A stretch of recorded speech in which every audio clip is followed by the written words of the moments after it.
Kay ganda ng umaga, malinis ang kapaligiran, tsaka hindi masyadong mainit. Papasyalan ko muna itong aking isa pang taga-alaga. Ito po yung kanyang bakuran. Dito siya sa bandang likod may alagang baboy. Yun nga ang aking paalaga na 5 heads. 5 heads lang yung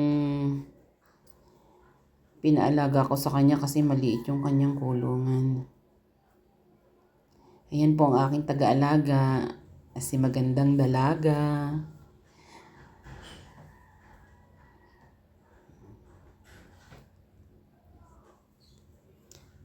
Ang gaganda ng aking baboy. Yan po ay binili ko sa buy and sell ng mga biik, pero awa ng Diyos naka-timing kami. Magaganda yung pagkababoy niya.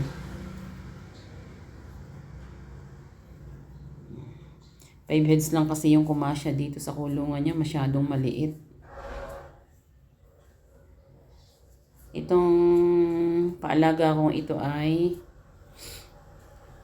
bali 2 months na siya nung pagkabili namin. Bali 60 days na po sa amin.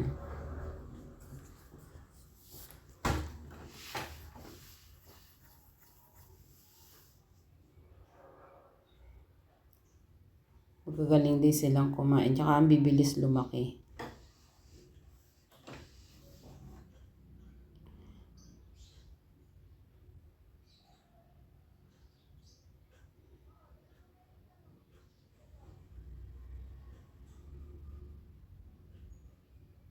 Another 5 heads uli. Ang harvest nito is July 10. Para saktong 4 months. Bali, ang pagpapakain po namin ay pilit tapos binabasa. Ito ang diskarte nitong aking taga-alaga na ito. Itong aking mga taga-alaga, kanya-kanya po ng diskarte ng pagpapakain. Meron dry feeding at saka meron din namang wet feeding. Itong taga-alaga ko ngayon dito sa 5 heads na ito ay wet feeding ang ginagamit niya.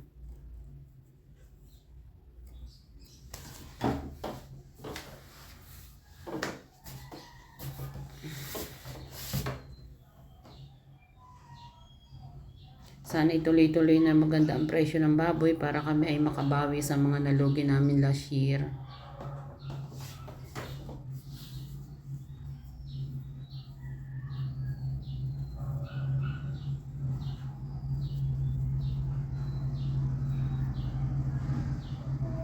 Itong kulungang ito wala masyado nakakakita dito sa mga alaga ko na to kasi liblib siya, tsaka kulong yung daan. Kaya hindi masyadong expose sa mga tao. Unlike do sa iba kong mga kulungan, mayat maya, daming to sumisilip.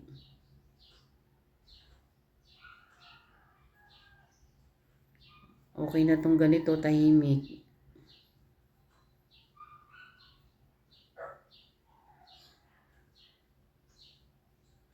Malamig din ang kamay nitong aking tagalaga na ito.